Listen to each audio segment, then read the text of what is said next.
Hi, I promised recently on Twitter that I would tell you about where the Coneheads came from and why it was so peculiar to me that Spaniards know of them from the 1993 Coneheads movie.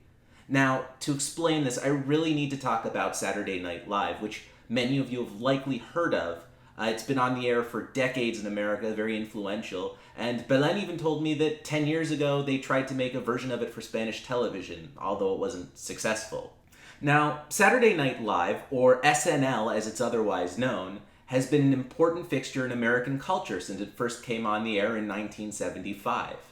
It's a sketch comedy show featuring a musical performer. It has an ensemble cast that's led by a guest celebrity host who changes from week to week. It's launched the careers of many famous celebrities that you're definitely aware of. Among them, Eddie Murphy, Bill Murray, Adam Sandler, lots more. It also created many catchphrases and characters that have just entered the American vernacular. Everyone pretty much knows who they are. Additionally, the show altered the way many Americans perceive of public and political figures. For example, Alaskan Governor Sarah Palin, if you ask most Americans, the most famous thing she's known for saying is, "I can see Russia from my backyard." The thing is, she never actually said that. That was Tina Fey as Sarah Palin on Saturday Night Live. And I can see Russia from my house. Tina Fey's performance as Sarah Palin was so well observed that everyone pretty much just remembers the performance as being Sarah Palin. As another example, Dana Carvey's portrayal of George Bush Sr. was so influential that I honestly believe if you asked an American anything about George H.W. Bush, they're just remembering the version of him that was played by Dana Carvey on Saturday Night Live. Not my fault.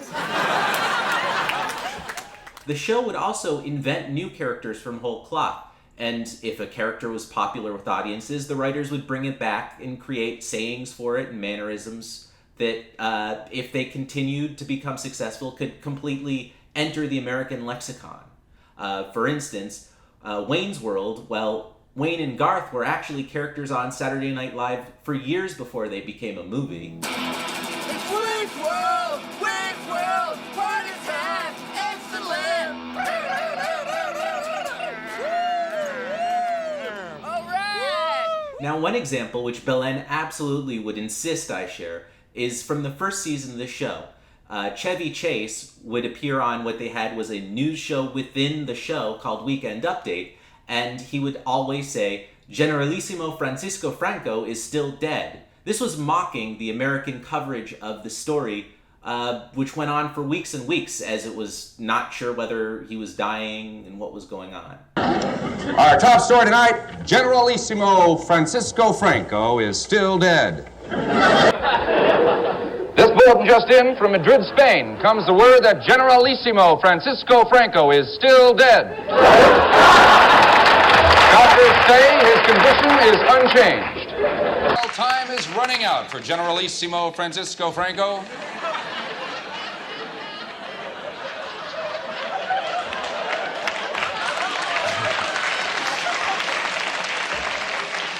The Spanish dictator has now held his breath since November 1975, but he still has a long way to go to beat the existing world's record held by his predecessor, Tomás de Torquemada, who has been holding his breath since 1498.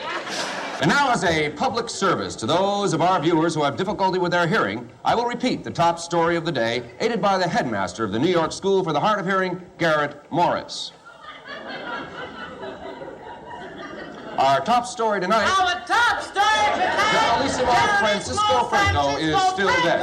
Is still dead. Good night and have a pleasant Good night and have a pleasant tomorrow.